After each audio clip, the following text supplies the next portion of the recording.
Morning mates, good morning everyone, how's everyone doing? Hopefully you guys are all doing well. Don't forget, if you're new to the channel, like, share, subscribe. I've just finished watching the Canelo Charlo fight, and look, a lot of this video might be dedicated to Jermell Charlo, but we do need to give Canelo his props. Still undisputed super middleweight champion. That was a dominant performance from the very first round until the end. I think one thing that we've said about Canelo in maybe his last 3 fights is that he looks like he's getting tired towards the end. He takes a couple of the middle rounds off. Not last night. I mean, he was pushing the pace from the very first round until the final bell. And he was sitting on his punches as well. So, I mean, you could understand if his energy started to sap, but it didn't look like it sapped yesterday. He was aggressive. He was trying to hurt Charlo. He was going to the body. He switched it up top. Obviously, look, put Charlo down in the 7th round, and he wanted to get the stoppage. He did. I know at the end of the fight, he said, look, he didn't mind going 12 because 12 really separates who is the better fighter. But he was trying to hurt Charlo. He wanted to send a message to the other 100, the other guys in the super middleweight division. And even though he didn't get the stoppage, I thought he sent a message. Like, I don't know if it's vintage Canelo. That's always going to be difficult, right? I mean, the wear and tear on the body. I think it's his 23rd or 24th championship fight, which is just ridiculous. He's 33 now. It's been a long career. I said this on the video a couple of days ago. He's been fighting since he was 15. So I don't know if you can still be vintage at 33, but he is very, very good. Very, very good. And he said this, didn't he? He's always said this. It's easy to criticize him from outside the ring as a boxer, not as a pundit, but as a boxer. But getting in there against him, you'll then realize how hard it is. You'll then realize how difficult it is. And I think Charlo realized how difficult it was from the very, very first round. Now, both of those guys are counter punchers. Like, Canelo sometimes likes fighters to come onto him as well, as Charlo does. But Canelo decided, you know what, fuck that counter punching. I'm just going to put it on you. And he put it on Charlo, and he didn't get much response. And that's why we do need to talk about Jermell Charlo. Look, I appreciate Jermell Charlo was going for greatness here, right? Going up from 154 to 168. It's a big jump. 14 pounds is a big, big jump. And I think you can see that in his punches. I mean, he landed a couple of punches flush on Canelo's chin. And Canelo, as Canelo's always done, with bigger punches, just ate them. Like, you can't hurt him, can you? You can outbox him. You can outbox him. I think we've seen Bivol do that, right? But in terms of actually hurting him, it's going to be very, very difficult for anyone to hurt that man. I mean, he just seems to, even when he takes some flush, like he took a couple of flush, took a couple of left hooks flush, a couple of right hands flush, and he just, nothing. But he rides the punches quite well as well. So, yeah, very, very difficult to hurt. So I think Charlo realized from the 3rd round, I think that's when Charlo started to engage a little bit, that's going to be difficult to hurt him. And from 3rd round onwards, Charlo was like, you know what, fuck that. I'm on the bike and I'm fighting on the back foot. And that's all we really got from Charlo. Again, look, off the ropes, Charlo did some good stuff. Derek James was pushing him. Like, Derek James said from the 6th round, I think he said from the 6th or the 7th round, no, it was the 6th round, you need a knockout or a knockdown. He said that from the 6th round. You don't normally hear that until like the 10th. But he realized that, dude, this back foot fighting, and he wasn't saying to him, you need a knockout. He was just basically trying to say to him, be more fucking aggressive. Like, be more aggressive. This back foot fighting off the ropes, it's not going to beat Canelo, and certainly ain't going to get you a decision in Vegas against Canelo. Just isn't going to happen. So what are we here for? What are we doing? And look, credit a little bit to Charlo because he did try and push the action. He threw some combinations, but nothing. No, nothing on his punches. His feet were good. Hand speed was okay, but I just wanted to see, and I expected a lot more from Jermell Charlo. Like I've said, and I got it wrong. I said, I think a couple of days ago, that Charlo's body language isn't a case of he's scared. It's like he's fully focused. I'm not going to say he's scared, but I do think the moment got to him. The moment got to him. I think I knew the moment got to him from the very first press conference, a month ago, a couple of months ago, whenever it was. I've been watching Jermell Charlo, as I'm guessing you guys have as well, from the very beginning. He is one of the most aggressive people I think I've ever seen in boxing. Like, he's so aggressive, the way in which he talks, the way in which he just carries himself. Very, very aggressive. So when this fight was first announced, I was like, whoa, we're going to see Canelo pushed here because Charlo's going to say this and he's going to say that and he's going to be in his face. Got nothing. We got nothing. Zero. And I'm like, oh, what's going on? I thought, okay, maybe he's just, maybe he's locked in. Maybe he's locked in and he doesn't want to, he doesn't want to kind of give away all of his stuff straight away. Second press conference, nothing. Very respectful. And I'm like, okay, this ain't it. This ain't cutting it, dude. This ain't cutting it. I mean, you've been talking a lot of trash, a lot of shit about Canelo. I mean, you guys have seen the videos. The videos are out there where he's ringside. I think it's when Canelo's fighting either Biv or Golovkin. And he's like, yeah, I'll beat him. I'll beat this guy. I'm like, okay, let's hold that. And then he did the IG. What? Yeah, make it. I'll jump up, make that fight. I'll beat Canelo. All right, you now get the chance. All that. You now get it. Let's do it. So again, first press conference, no energy. And I'm like, okay, maybe he's just, respectful. Second press conference, surely someone's been in his ear saying, okay, you need to get under this guy's skin a little bit. You need to show that you want to be here. Nothing. Okay, cool.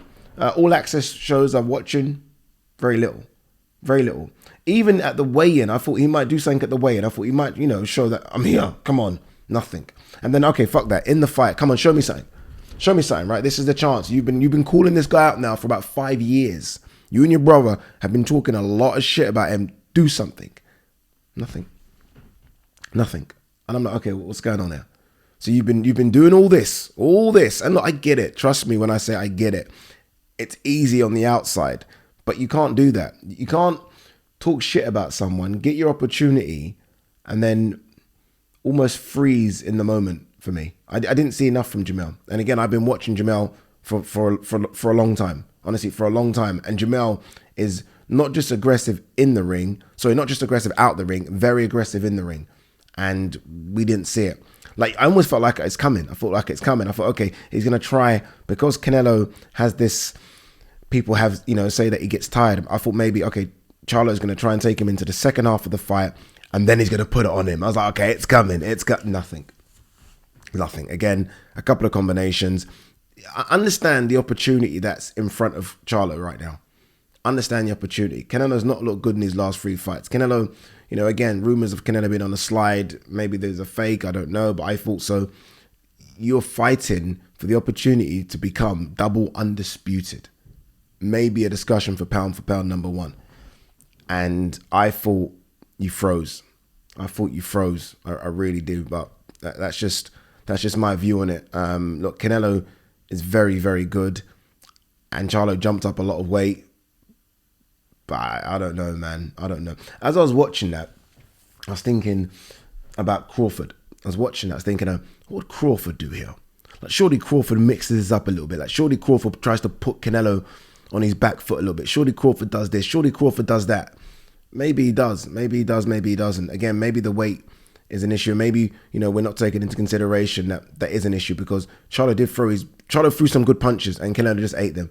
And I don't know how dispiriting that must be for a fighter when you feel like you've landed something clean, something that wobbles or drops or at least pushes other 154-pound guys backwards, right? And Canelo's just saying, no, what's that?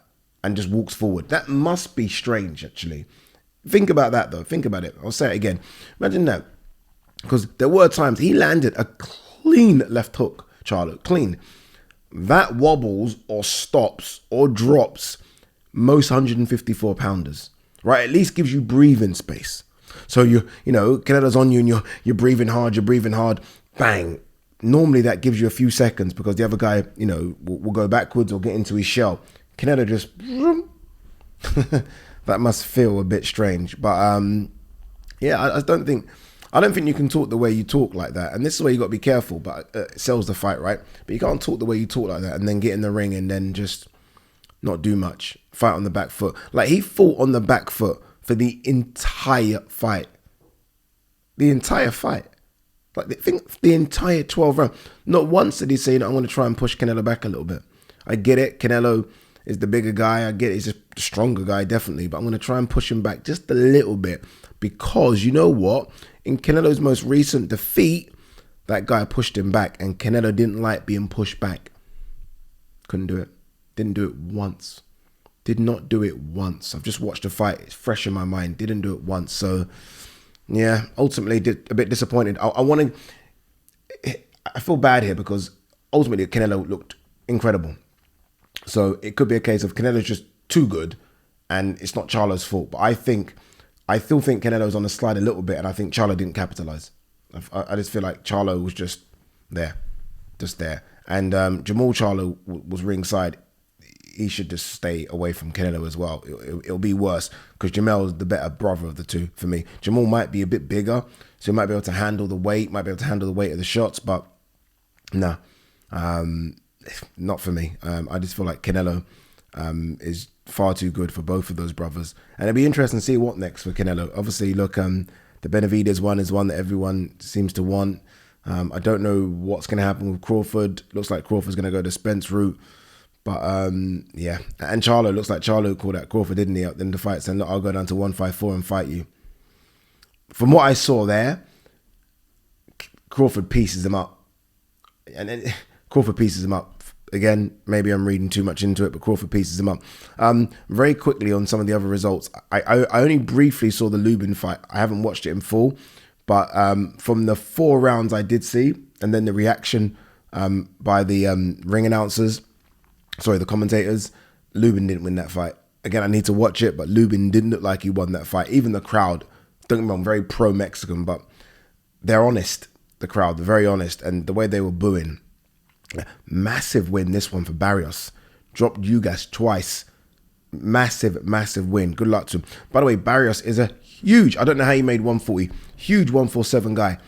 I don't know how these guys make the weight. I remember because I saw Barrios after the Spence Crawford fight. We had a little conversation, little chat.